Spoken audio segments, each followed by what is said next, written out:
Welcome back to the last 7 days. This is the show where we look at news articles over the last 7 days and talk about how they relate to product lifecycle management, CAD, MES, MOM, manufacturing, all the areas that we find ourselves in our day-to-day lives here at work. We're going to fly into aerospace at the top of the hour. We're going to talk automotive 15 minutes after that. Halfway through, we're going to talk technology and finish up at 45 minutes after the hour with some with some people and culture. So hi, I am Brian Spellman. And I'm Andrew Sparrow. So let's get ready, let's get set, let's fly.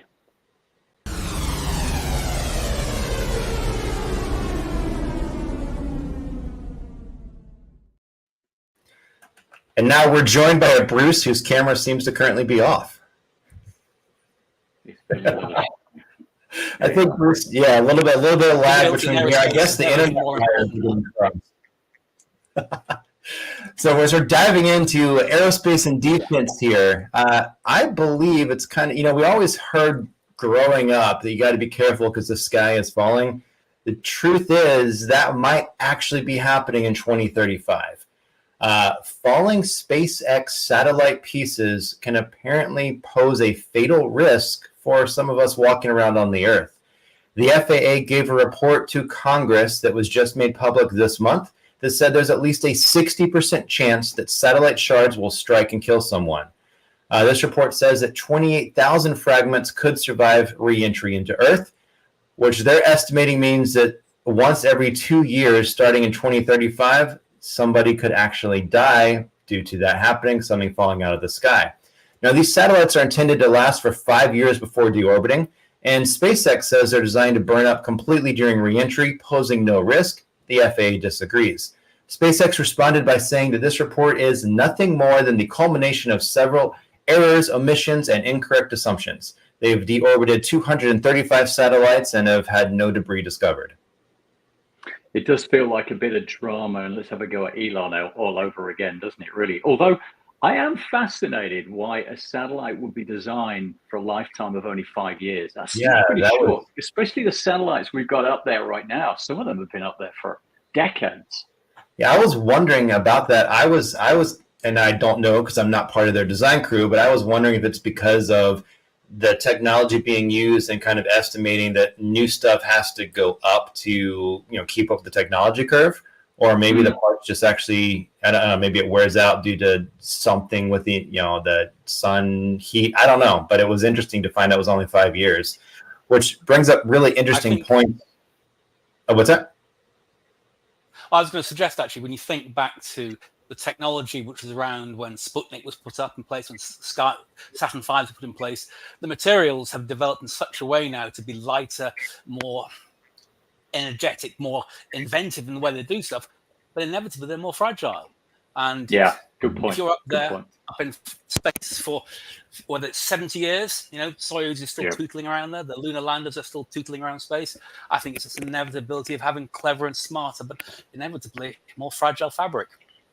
Yeah, that's true. Yeah, that's a really good point. I must admit, a lot of this stuff you're talking about relates back to what we mentioned a couple of weeks back, and we're going to do a show on, which is ISAM, in-space assembly and manufacturing, combined with MRO and disassembly. So I think it relates to a lot of that, is how could they disassemble, remove, do they push it up into GEO, do they bring it down in a lot smaller functions that can clearly disintegrate? But clearly SpaceX and Starlink are not too worried about it. They say they're on top of it. So. Yeah, and this brings in the whole testing, safety aspects we're talking about, but just the designing something. We always talk about the product life cycle, and this is an area where you have to consider what happens at the end of that life cycle. Of course, it sounds like trying to burn it up in the atmosphere and make it just go away is the answer for what they're trying to do. Or design for recycling. Design so that you sell the parts in space and they rebuild in space something else. That's that's another thing, which is this whole in-space assembly and manufacture, which is an awesome new frontier.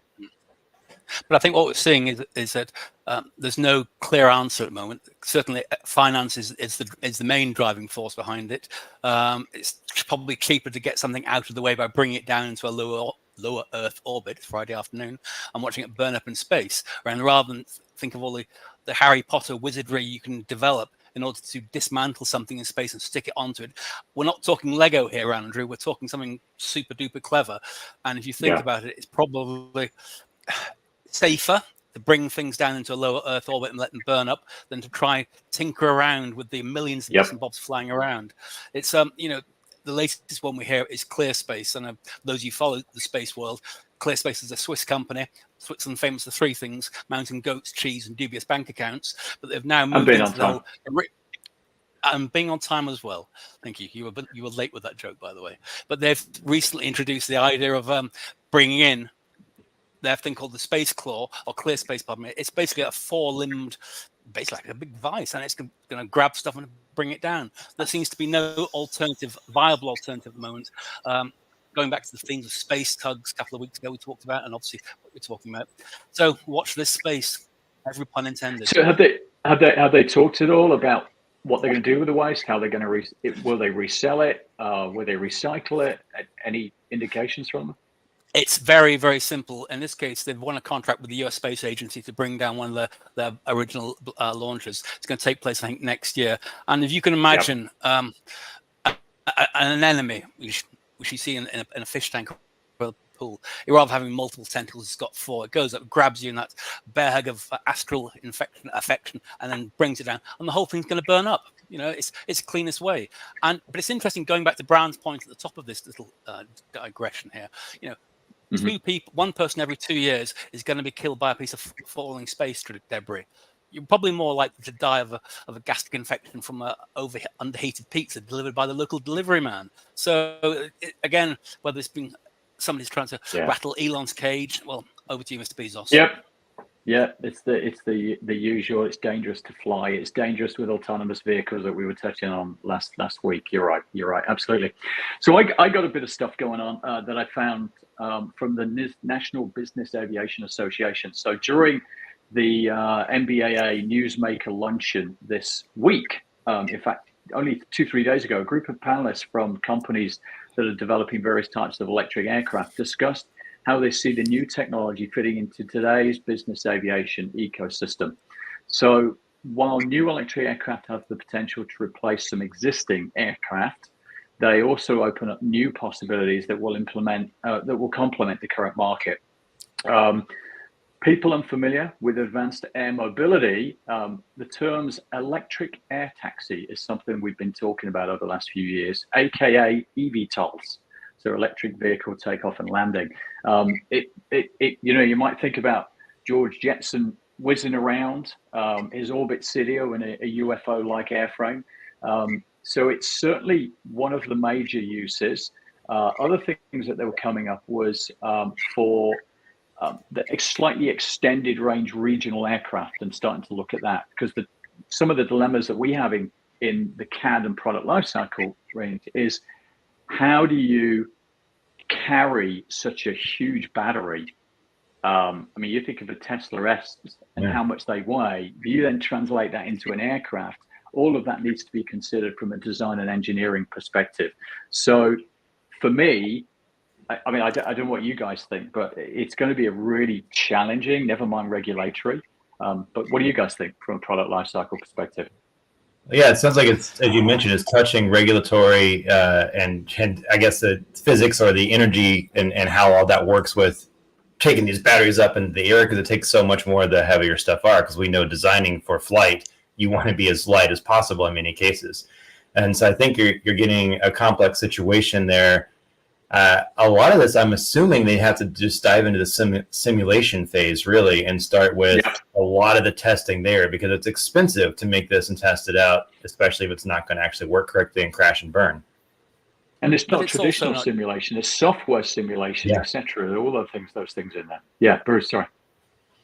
No, I was just going to say, it's not, everybody talks about batteries here and batteries there. Batteries are just one small part of it. A lot of, it's the material used in developing the aircraft, how they perform. It's the digital connectivity to make sure that I am not in charge, God forbid, of an eVTOL. I mean, nothing fills me with more dread than actually all these people whizzing around, driving around in their little space cars. But also, lastly, but perhaps not no means least, the actual propulsion devices. You can develop something which is aerodynamically smooth and very elegant and efficient. You've got super duper light batteries, but then it's the engines themselves, which are from what I'm reading, are probably pivotal to the whole experience. One thing's for sure, it's over the next 10 years, it's going to change dramatically. And profusion of eVTOL manufacturers. Yeah, I'm going to throw one more thing in there, which is, I think it's going to be exactly the same for eVTOLs, regional aircraft, as the automotive AV side of things is going through, an inability to grab it from the designers and actually start to learn how to manufacture at scale. It's something that EVs have challenged with. We talked about it last week. Elon sleeping on the floor 24/7, really enhanced challenges, et cetera. So will the eVTOL guys be bold enough to say, let's start manufacturing sooner rather than later, because we're going to have to learn to do this at scale. Along those lines, Bruce just mentioned that there were, things are going to change dramatically in the next 10 years.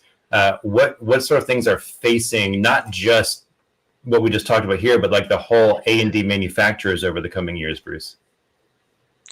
My biggest concern, or concern is the wrong way of describing it, but my biggest thought is actually lack of visibility across the supply chain. I've talked over the last couple of weeks about how we've seen record year-on-year growth in both the UK and North American markets for new aircraft, and those figures are all over the internet, etc. But the problem is the bits are missing.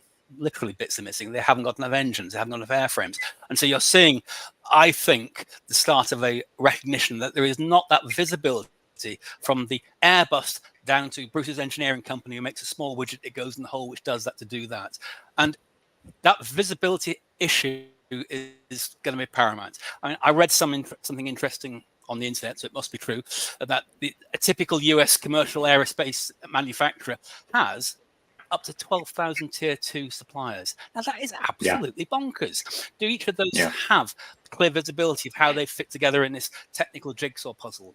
And then if you take another step backward and think, okay, right, we know it's the challenge.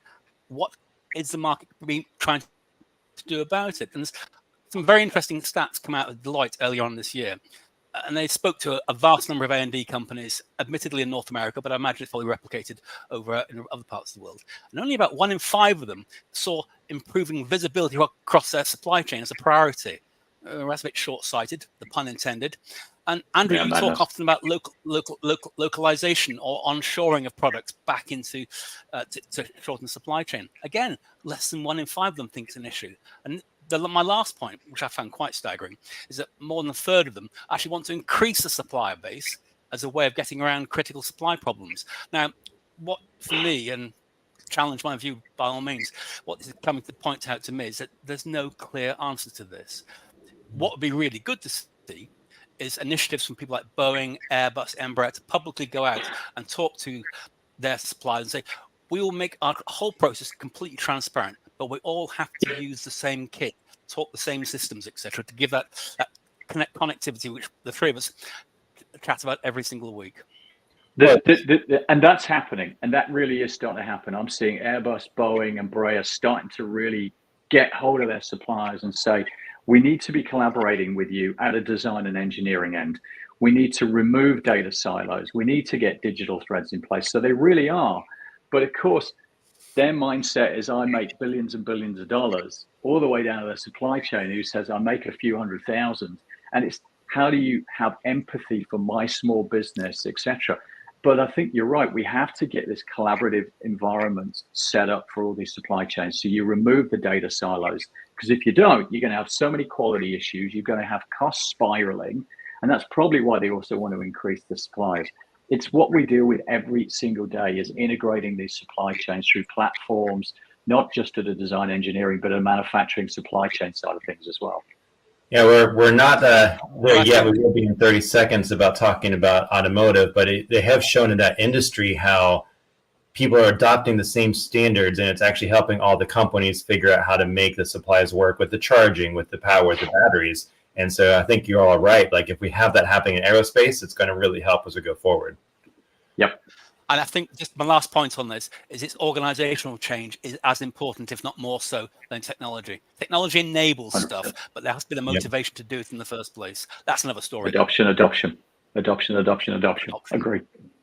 Well, everyone, thanks for flying with us through this aerospace and defense. I know it's a pun. Sorry, Andrew, but we're going to head over, and thanks, Bruce, for your time. We're going to head over to automotive. So ready, set, start your engines.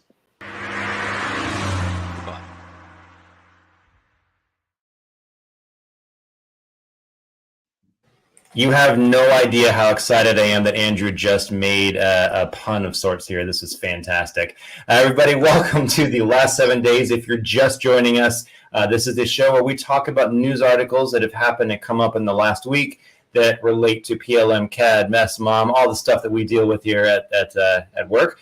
And we're joined today by Dan Wilson, who's going to be one of our, I think, resident automotive what should we call him? He just loves cars, right? So hi, I'm Brian Spellman. I'm Andrew Sparrow, and this is a muted Dan Wilson. Friday Fun History of CAD, PLM, and CAE. Yeah, there's a great thing to go check out on LinkedIn today. You can go ahead and see the article. Dan, what was the topic today for your Friday Fun History? I'm going to probably talk about some simulation today. Probably some simulation. Yeah, but it's a cool place to check out for what's happening and learning some cool facts. Diving into automotive. So we have, I think, a pretty fascinating, interesting point here is that Cruise has announced that and Cruise is the GM-backed self-driving, driverless rideshare company. Cruise has announced, and with their partnership with Honda, they're going to be driving into Tokyo. Honda is Japan's #2 car maker. They're a domestic leader in self-driving technology. They were the first domestic carrier to deploy a level 3 autonomous driving system.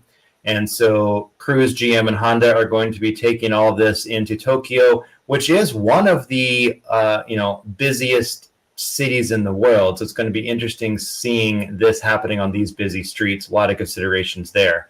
They're going to begin testing the car, it's called the Origin, in Tokyo next year. And their target is to have an driverless automated ride-hailing service in Tokyo by 2026, planning to scale up to 500 vehicles and then expand to other cities.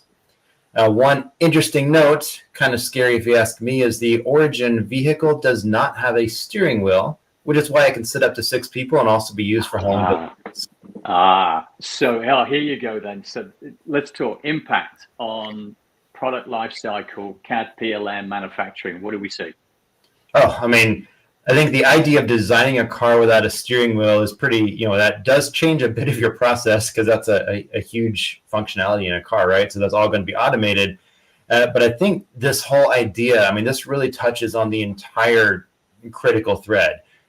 From the idea of, hey, how do we create a vehicle, to prototyping, to testing, to implementation in a busy thing with real humans who need to not be hit by cars.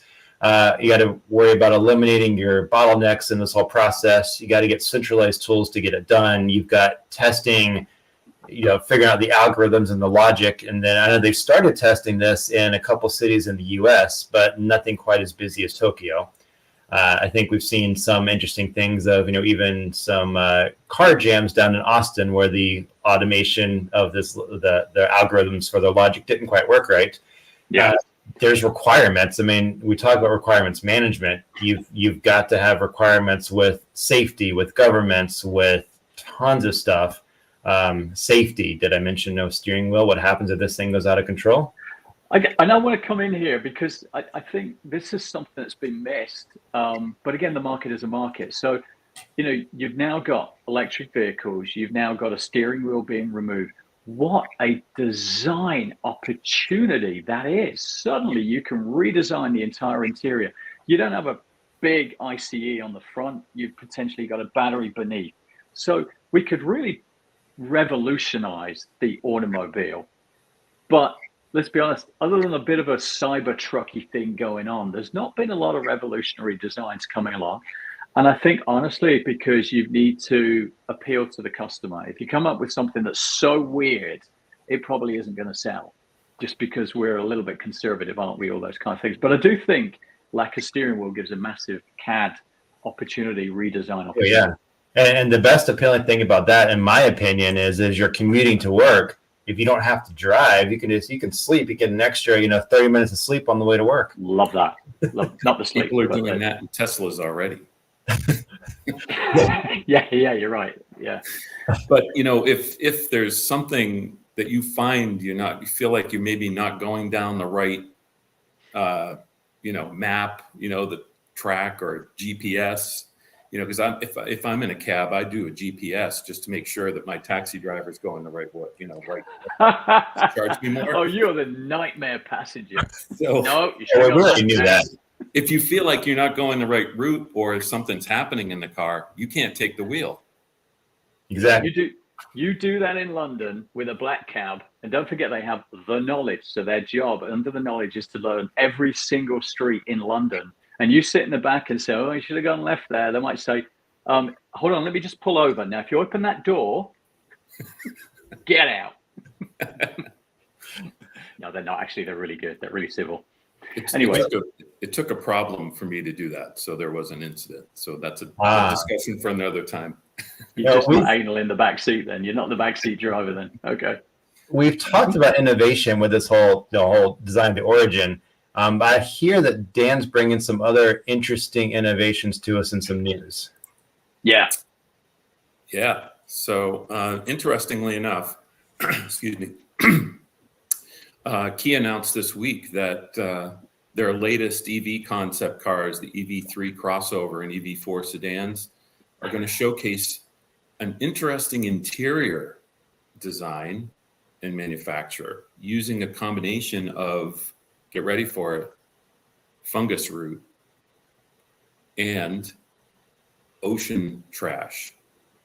That's going to smell choice. You just said the interior of Kia's new EV is fungus and ocean trash. Yes, fungus root and ocean trash. Salty fungus smell.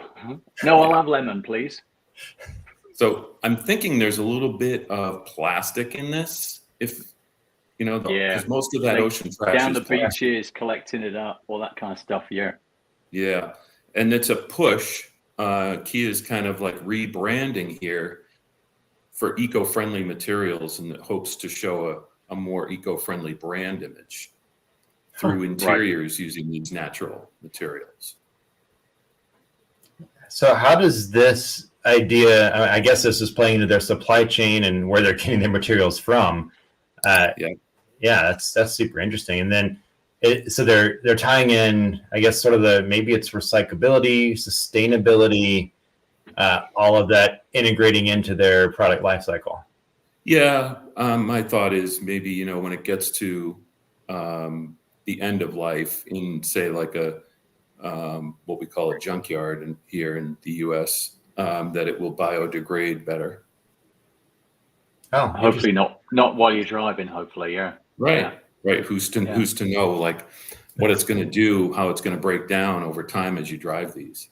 Thanks. Yeah. Now I have a nightmare of I'm driving in this or riding in this steering wheel-less car that's made out of fungus and it biodegrades while I'm driving and I can't hit the stop button. Yeah, thanks guys. I want to sleep well tonight. It's actually, it is interesting from a manufacturing perspective when I think about it, because you're going to have to really change your processes to include these eco-friendly, if that's the right term for fungus materials.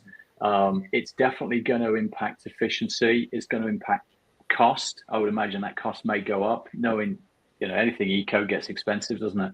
So that's going to be fun. Quality control, consistency of product.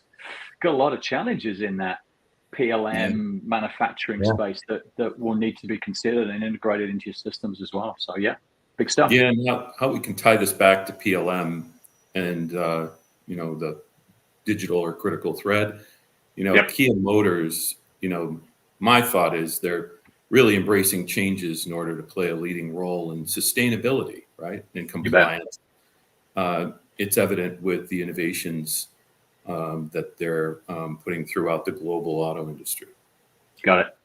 So I'm going to move on. I'm going to jump in with one I found this week, just a real quick one, because we've been talking about recalls and things like that in automotive. So Ford has just recalled nearly 35,000 Mach-E's, Mustang Mach-E's. Shame. As a result of an NHTSA probe. So significant. That really starts to, if you're a smaller organization, that's going to put you under serious threat. So yeah, this one I think was due to the high voltage battery contactor or some small part that is, I think, makes power loss. But it was interesting. Ford has already this year. Ford has had 46 recalls.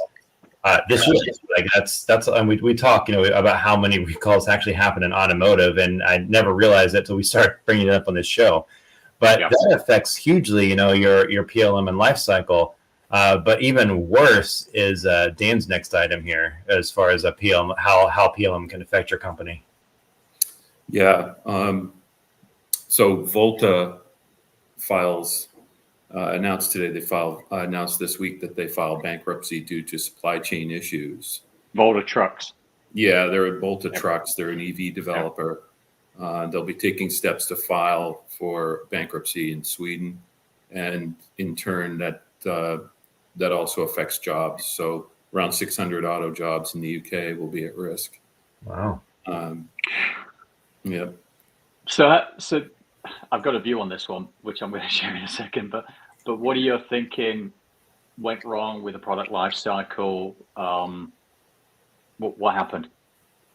So, part of this news was that their battery supplier had 2 weeks ago filed for Chapter 11 bankruptcy, and it had a significant impact on their manufacturing, on Volta's manufacturing plans, reducing the volume of vehicles that they had previously forecasted to produce. I know the battery supplier for this one. To be fair to them, they've been through a bumpy road. It is what it is, but their battery side of the business was actually pretty robust. There's no doubt there'd be a bump in the road, but let's be honest, I'm not sure if that really is the reason for these guys going bankrupt. I would question that. When you think about it, the demand for electric vehicles, trucks, buses, automotive is soaring. Over here, the US is 48% higher this year than last year in terms of sales and demand. And this year will break through the 1 million vehicles level for the first time ever. So demand is going well. Obviously, it's things like Tesla, Chevy, bit of Rivian, A lot of Volkswagen coming through, et cetera, et cetera. So that's that.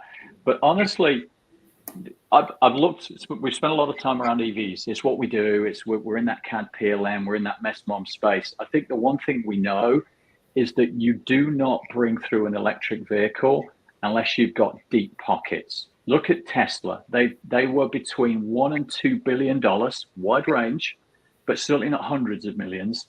And it took them between 3 and 5 years. So you've got to be ready to stay the course. And Tesla had Elon. I mean, let's be honest, in terms of marketing, he's pretty good at it. He knows the game. So I think, I don't know, is it really the battery supplier's fault? I would question that. Did you just say that to get off the ground? I think you said to get off the ground, it took Tesla $1 or $2 billion in 3 to 5 years before they're able to start some scale profit. Yeah. Okay. Yeah. Exactly. Wow. So that's the reality. Don't start an electric vehicle unless you're ready to go and get a 1 to 2 billion and maybe have the marketing power of an Elon Musk as well, or something similar. There you go. My thought, as we tie this back to PLM, is that it's the supply chain management, lack of diversification. So it's, using the analogy of us as investors into our funds that we have through different vehicles, financial vehicles. If we put all our eggs in one basket, that can have a ripple effect, financially for ourselves. And having a lack of diversification in your supply chain network is partially to blame here. Partially, definitely. Yeah, absolutely, but not wholly. Get your design right, get your engineering right. Don't take 15 years to do it before you get to manufacturing. Get some speed, get some efficiencies going, and learn how to manufacture. Absolutely. We all know there's more than one battery. Idea. Oh, yeah, with the idea of you've got to have, risk management is a big part of your planning correctly too. And so you can't have any process along the life cycle. You can't have all your eggs in one basket, so to speak. Yep. Yeah. Well, thanks, Dan, for joining us for the automotive section. It's time for us to move on to the world of high tech. Ready, set, electrocute.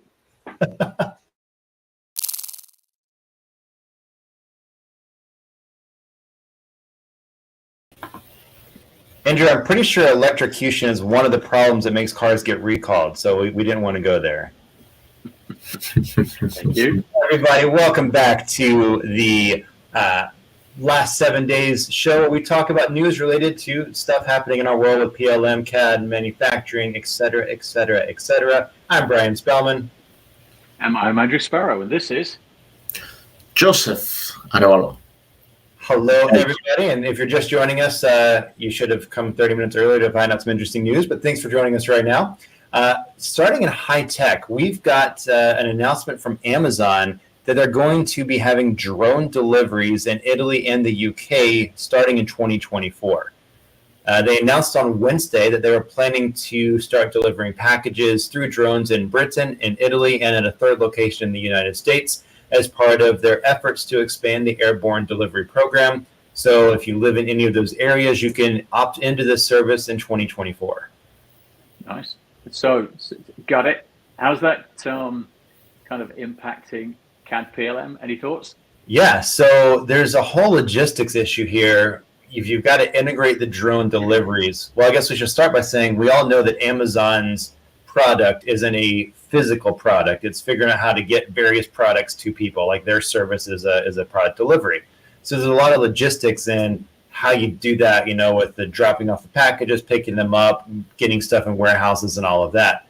So integrating drones into this, how are the drones picking it up, and how does it integrate with human interaction? Is it all automated in the warehouse, or do humans load the drones? That's one thing. And then just the delivery portion for this. But in addition to that, you've got your testing, your safety, dealing with humans who may want to maliciously mess with your drones, and of course the scalability. I think it brings in a bunch of technologies. I think Andrew earlier we were talking about the sensing tech in a different conversation. Sensing technologies, your simulation, and then of course there's regulation. I mean, this stuff's flying overhead, so there's the safety and regulation. We've got to deal with FAA, or in the UK, that's the Civil Aviation Authority, CAA. That's all those have to be integrated too. So you've got requirements management, logistics, taste, pretty much everything. Yep. Yeah, and to me again, it's interesting. So you look at drones that are out there right now. You've got military drones, reconnaissance, surveillance, missile delivery, etc. And then you've got, me, myself, and I with our little controller going and taking photos and all those kind of things.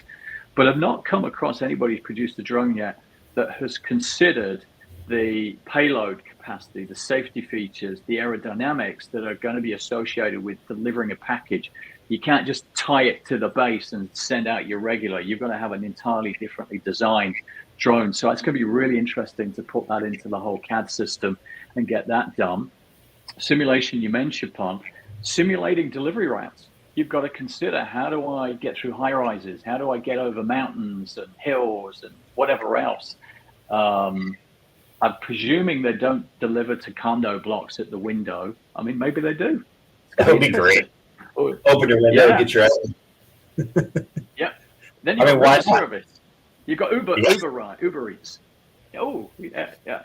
So much going on in there. And then, of course, we've got to think about the manufacturing side again, and that whole new scalability, production scheduling, optimization, supply chain, all those good things, all those things we love dealing with every day, of course. And all this has new technology brought to it, which brings into the next point of, Joseph, what technology are you talking with us today? Semiconductors and chips, microchips, nanochips, right? So right now, Canon is implementing a new technology to manufacture with 2 nanometers in their microchips. So that is very interesting, guys. This is a challenge for everything, for different sides, different fronts, for supply chain, for manufacturing, for simulation. So that's that. We know about the geopolitics terms that we have, right? And Canon is requiring items from different countries, right? So to control all the supply chain operations and manufacturing, gonna be really, really challenging. To give you an idea, guys, Apple with chip A17, me parece, I think that's it. They have 3 nanometers right now in the chip, so Canon is betting to manufacture the 3 nanometers. So that's We hear the term nanometers a lot, and I don't think it doesn't mean it. We just know it's super small. But just to kind of, a nanometer is a 1/1000th of a meter. So you're talking about, there are things in our phones right now that are so tiny, they're 3 nanometers. And now Canon's making another one that's only 2 nanometers, a semiconductor. And I mean, the difference, it seems like, from 3 nanometers to 2 nanometers sounds like not a difference at all, I think, to me, because I obviously can't see that. But it matters so much on the scale when we're talking about all of the stuff with the electronics, where we're going in the future with technology. The smaller these things are, the more powerful. And there's a lot of power happening and a lot of computation these things can do. So it's really fascinating that we're manufacturing on that tiny of a level. You're right. The other thing is, I'm going to pick up the workforce training and skills that you're going to need for manufacturing. It's a whole different environment to be manufacturing with nano than the regular manufacturing, so to speak. So that's going to be a big workforce training issue, skills-based stuff that is going to be transferred up. Yeah. No. There we go. With manufacturing, all the operations that we have in SMT, for example, or PCB electronics, that's gonna be really, really challenging. All the machines or infrastructure that we have, for example, pick and place or fixtures to test the functionality that we have in the microchips, gonna be challenged by these new requirements. So the chips for the final consumer gonna be great, right? Good product, good price, good everything, right? To include AI, to include improvements in the software and everything. But the challenge is in CAD PLM and also MESMON, and very important, how to manage all the global supply chain. Yeah. Good. All righty. Yeah. What do you got? What else you got, Joseph? Another good one. I don't want to miss this line, guys, with with nearshore and reshoring. And now it's Kawasaki, right, in Nuevo León. Nuevo León, in the south side of Texas, where is Monterey. So now Kawasaki is trying to put a new manufacturing plant with investment of 200 million in this state. So it's really good. New plant, new technology, and more and more investment for this effect of nearshoring. Yeah. What a That's great exciting. opportunity Yeah. with a greenfield site to get everything right first time. We deal with the battle every day of trying to roll back the clock and debundle integration and make sure it's fluid and it's seamless, etc. But what a great opportunity to go in with a greenfield manufacturing site. So here's one for you. Step one, you're building a factory in, I'll slaughter it, Nuevo Leon. You're building it there. You build your factory, you've got your shell, you've got your mechanical, electrical, you've got all your wiring and your cabling done, you're ready to go, you get your equipment. What is step one from a mess mom manufacturing operations perspective in your mind, Joseph? Okay, let's start by the side that this OEM is a not new one, right? So let's start for the basics, layout, and let's try to replicate the process of manufacturing that they have in other geos, but now in Mexico, right? So that is very important. Put all the machines, all the layout, and let's start with the NPI process to know how we're gonna run.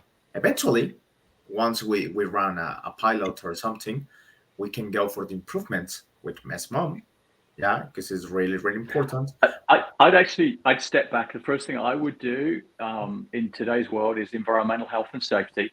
Get all those policies and procedures in there, get it integrated into your MOM. I'd get all your compliance stuff done, your environmental stuff done. So you kind of get that as a firm foundation for your organization to run from. I agree, then your process plans and your factory layout, definitely. What would you do after that then? After that, well, I think start for the top offenders. Let's see how we can connect everything, because it's new manufacturing, it's new challenging, new different kind of things that we have to face. So for me, I don't think there's a right or wrong answer. I think you have to look at a customer situation and where they're up to, what their maturity levels are, what their priorities are. I mean, to me, I want to be getting up to my ERP production orders. I want to be getting my work instructions developed. I'd love them to be 3D work instructions, but more often than not, it's 2D, it's PDFs, etc. But that would be kind of the next thing I'd get going. I'd be thinking about maintenance of all my equipment, because you just spend a fortune on equipment. So I'd be trying to get all my predictive, preventative maintenance in place. Then I'd be leaning it into inventory, getting my time and labor done, clocking in, clocking out, monitoring. And then if I had the choice, I'd get all my production, quality, machine integration and reporting and dashboards put in. But everybody's a little different. Some people want to go straight into production and leave inventory later, don't they? But I think I'd be getting in there, and I'd be doing it agile. I'd be doing it sprints, so that you can get the users adopting a new way of working, all those kind of good things. I don't know. What do you think, guys? I think what we're seeing here is with, if you have an existing factory that's been around for a long time, you've got new developments in technology and ways we handle product life cycle and ways we handle safety and all the things that happen on there that you are trying to integrate into the existing system. But when you're creating something from the ground up, like when you're breaking ground on a new facility, you can plan ahead for all of that to try to integrate correctly. If you understand how your process is going to work, you get to make something that isn't retrofitting, an old thing, which I think is really fascinating. And what's neat about this bit of news that we're talking about here is this is going to be proposed to be the largest plant of its kind for Kawasaki here. So it's not just a new plant, but it's the largest one of this kind, I guess, actually in the world. For trying to just develop. So it's going to be a really cool opportunity to watch what they do, and if they plan ahead correctly, to be really efficient with a good whole product lifecycle plan in mind. Yeah. We need to go down and talk to them, Joseph. That'll be fun. Yeah. Send the team from Monterey there. That would be great. Good. Yeah, All lots right. of super fantastic stuff happening, and just it's the one that really blows my mind here is, you know, and just right here in this segment, we've talked about manufacturing, you know, stuff we can see. We've also talked about manufacturing of stuff that we can't see, not even with like a magnifying glass. Like how do you the differences in the scale of those things? There's similarities in your manufacturing process, but huge differences, and we're seeing all of that play out in today's world. And then, as Joseph keeps mentioning in some of our other previous weeks, the whole software being integrated with the hardware and the AI coming into this manufacturing process too. It's making this a really interesting time to be alive and what we get to see with manufacturing technology. Mm-hmm. So yeah, it's cool. Can't wait to see what happens next week. Yeah. So, Joseph, thanks for hopping on and talking about technology and manufacturing with us. And of course, now that means it's time to move on to our people and culture segment. And Andrew gets to say his favorite 3 words, I think. Joseph, we'll see you next week. Ready? Let's go. Let's go cuddle.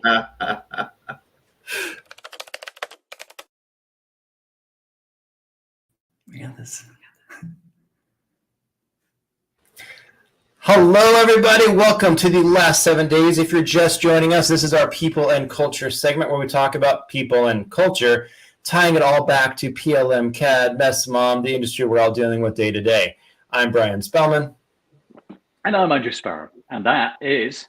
I'm Greg Stewart. How's everyone doing? Good to see you two. You're a little off center there, Greg. I am. Yeah. Do I need to readjust? He didn't have enough V8 juice this morning. Yeah. That's what it is. 100%. Well, excited to chat with you guys. I know the last couple of weeks we've kind of been chatting about the fact that over the next 10 to 15 years we're going to see a massive skill gap in the manufacturing industry with all the automation rolling in, all the AI. I think there's another gap that we should probably address. More importantly, I mean, we know that women comprise just under 60% of the U.S. workforce, but they only represent, surprisingly, 29% of the manufacturing workforce. Did you say women? I love women. Hi, guys. Hey, Elena. I'm Elena, our operations manager at XDI in North America. And this is a very important statistic, Greg.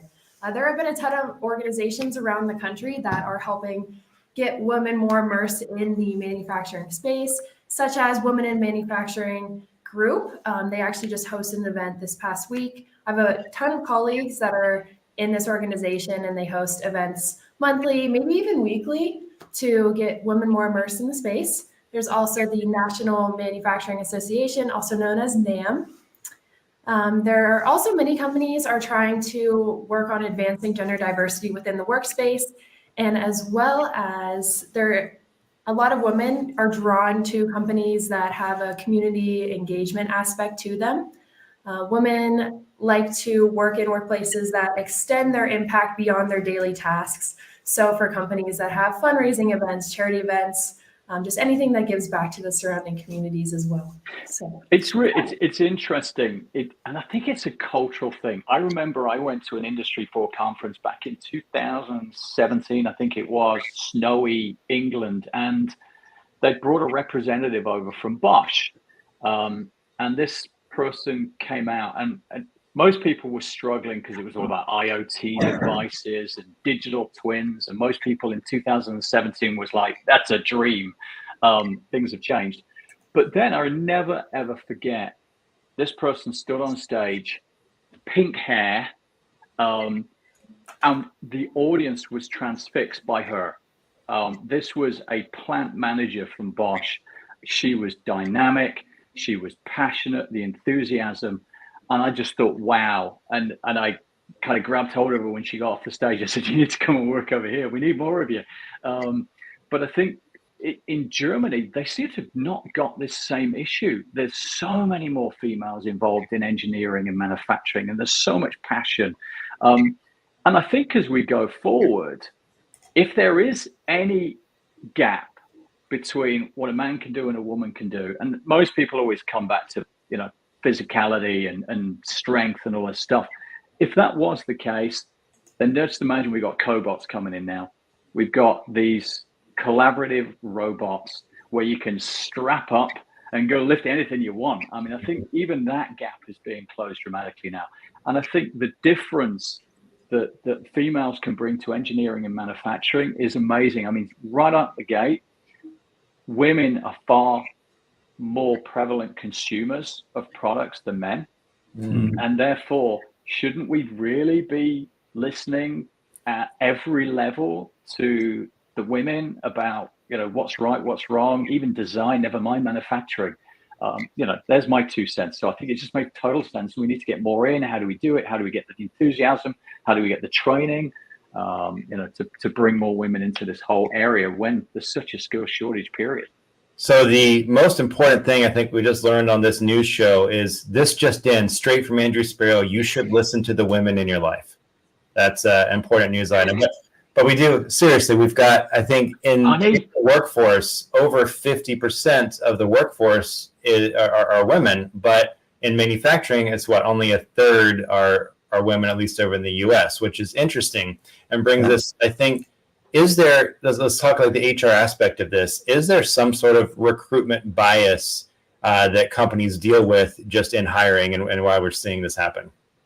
Yeah, no, definitely. I mean, recruitment bias is a real thing. It's something that in the talent resource management space that I'm in, we have to fight on a daily basis, right? We've got to take this in mind and be intentional about it when we're performing these internal growth or consultant searches, right? We're working with them. I think XDI has been very intentional about not only providing opportunity for women in our company, but women in leadership positions in our company. And so we've got a handful of high quality consultants that are fantastic. We've got intelligent women in every part of the organization. For sure. Yeah. And the competition for female talent in the manufacturing industry is real. And the importance of talent diversity in the modern corporate landscape cannot be overstated. XDI also recognizes this, and they also recognize that diversity is not just a moral imperative, but also a business priority. So how does that tie specifically into manufacturing, and why is this something, with this you're talking about a news article that just came out this week about it was called the war for females in manufacturing, right? It's why is this important in manufacturing? Yeah. From a big picture perspective, I think as manufacturers are striving to foster creativity and innovation, especially as we're right around the corner from some massive industry changes, research is showing that gender diversity is boosting employee morale, retention, increases creativity and collaboration in the workforce that's needed. And having a diverse workforce, it really helps bring an entirely new perspective into it.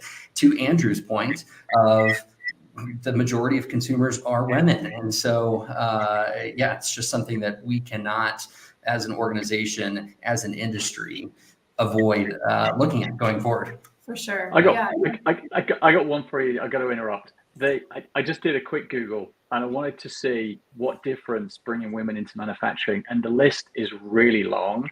I've got diverse perspectives, can lead to more creative and innovative solutions to challenges, enhance creativity. That's an interesting one. Often fosters a more creative environment. Improved decision making. Studies have shown that diverse teams tend to make better decisions. That's absolutely true, because you're seeing all perspectives, aren't you? Greater workforce flexibility. This I love, because us guys, we tend to focus on one thing at once. Women are really good at multitasking, and we're talking about agility in manufacturing. Time and time, the ability to turn on a dime because the supply chain's adjusted, because the product's being adjusted. As a mindset, women tend to be a lot more agile. I mean, I've got to say, my wife, she's got my ideas all the time. I'm like, can we just stick with one, please? And I get all nervous. And it's true, it's a totally different mindset. And I think it's really important for agility now as we go forward. And the list keeps going on. I got to share it at some point. Yeah, we'll have to link. For those who are watching right now, Andrew's got to make sure to link that list later on the LinkedIn post. Okay. Sounds good. Sorry, you were, I think, about to say something before being rudely interrupted by Andrew. Oh, no, it's all good. It's all good. Shared space. So, Greg previously stated that women only encompass about 1/3 of the workforce within the manufacturing space. And within many societies around the world, I feel like men are considered to be like the strong, macho men working in hard labor and et cetera. And manufacturing factories have always drawn more men in because of this. However, women are just as strong. In fact, World War II changed both the type of work that women did and the volume at which they did it. 5 million women entered the workforce between 1940 and 1945. And the gap in the labor force created by departing soldiers meant more opportunities for women. It actually led more women to take jobs in defense plants and factories around the country and give them opportunities that they otherwise wouldn't have. So, yeah. It is interesting after that happened. Like we know, I still remember all the posters of, the classic poster of the women in manufacturing advertisement efforts for the war. But it's interesting that when that happened, like that was a huge influx. At those times, almost the entirety of the factory were women workers because the men were off, fighting, right? And so after that, though, it seems like it didn't keep as an increase of women still wanting to go into, like that didn't change the mindset of maybe the biases and the recruitments of who should be in which areas of the industry. And so that's why we still have that gap now or it's interesting that we still have the gap now of fewer ratio of women in the manufacturing than men. But I think, Greg, you had mentioned how XDI has had the opportunity to have a lot of great women in leadership positions. So what do we have there? Yeah. And I think it's just something that we're going to continue to celebrate and empower these women throughout our business and culture and the communities that we're in, right? We've got Elena here is North America operations, Emily in Northern Europe operations. We've got Ashley in finance, Iman in marketing. We've got Lakshmi and Elva, a couple of our consultants who are just brilliant and I think essential to manufacturing. Yeah. Exactly. So it's good. Yeah. And working in the manufacturing space, I am noticing a change where men are actually wanting women to feel more empowered. All the men that I work with feel this way. I've noticed they're encouraging us to step up and voice our ideas. So it's a very male dominated space, but we want to contribute to making a difference in any way we can. I think the crazy part is we've referenced this a couple times, but 29% of the manufacturing industry is made up of women. Only 25% of leadership positions are usually filled by women. And so that's something that I think we as an industry need to lean into, right? If we're looking for more creativity and we're looking to enhance our processes and improve as a whole, then that's something that we definitely need to take a step back and say, okay, how do we improve diversity in the workforce? So and that is honestly, I think that main shift is nothing to do with diversity. I think it's due purely and simply on merit that women are coming through to lead these organizations. They've been run by male CFOs for long enough, and if we're trying to be customer centric, then it just speaks for itself, doesn't it? Women are getting there through merit, nothing to do with, let's be diverse. Gone beyond it. Yeah, very much so. I think it's did you guys do a teamwork high five? And we did. That's fantastic. Speaking of diversity, we've kind of siloed, shall we say, all of our new segments, into these different bits. But one thing we want to do is bring on everybody who's kind of an expert in their different areas and see if we have any comments to say cross-pollinate our industry segments here. So I'm going to bring everybody. Pollinate. I know I use all sorts of crazy words today. I don't know where they're coming from. Yeah. Hold on. Let me. Dictionary. Okay. So we've got everybody involved in the show on here. Dan, what comments do you have for us as a kind of conclusion summary of what you've seen today? Yeah, thanks for asking. As we talked about, so many times today came up in the conversations, supply chain. It's so critical to have not just a good supply chain, diverse supply chain, but a really good critical thread, adopting the critical thread, both in digital engineering and digital transformation, digital manufacturing. It's just a big, I see it as just a must-have. Yeah, and who is talking about it? I mean, I hear people about, let's do change management and CAD management, and then somebody's going, let's get your manufacturing processes. Nobody's actually talking about enterprise integration, which includes supply chain. That is the digital thread. It is not stuck there in PLM apps or in ERP apps. It's that whole integration across the enterprise. Start small, scale fast. So yeah, I'm with you, Dan. Get it integrated, get the long-term, short-term planning figured, and push it into your ERP and into your manufacturing lines. Yeah. Joseph. Yeah, supply chain, more collaboration. All the suppliers, not only OEMs, also tier 1, tier 2, are including in supply chains. So with these big platforms, I think everybody is joining to that to collaborate and have clear vision of what is happening right now with the product or the process where we Yep. are Yeah. at, right? Yeah. Over to you, Bruce. Is Bruce lagging? Well, I've just got 2 words, really. 3 words. I have 2 words to say. Valentina Tereshkova, 1963, the first woman in space. So there you are. Good Wow. point. Elena's Yep, cheering her. that Like, nailed it. Yeah. And how many more since? Not enough. Not enough. There you go. Good. Yep. All righty. And Dan, I'll say I'm with Dan when it comes to having Google Maps or whatever GPS you've got on in a ride share. Every time, even if it's a place that I know, it's a safety thing, right? Andrew, Dan and I can disagree with you. It's okay. I do I just take think backseat drivers. I don't want to tell them where. I don't want to tell them which direction to take. I just want to make sure that I know where I'm at from a safety perspective. So Yeah, I just want to know they're not taking me to a warehouse somewhere. that's right. Yeah. Like Yeah. Goodfellas. Unless I'm intentionally going there.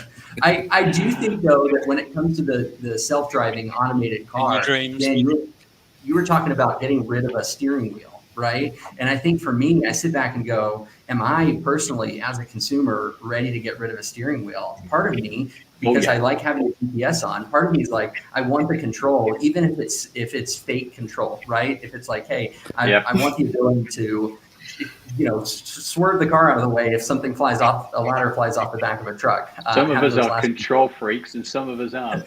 I'm first in line for the steering wheel gone and the autonomous driving.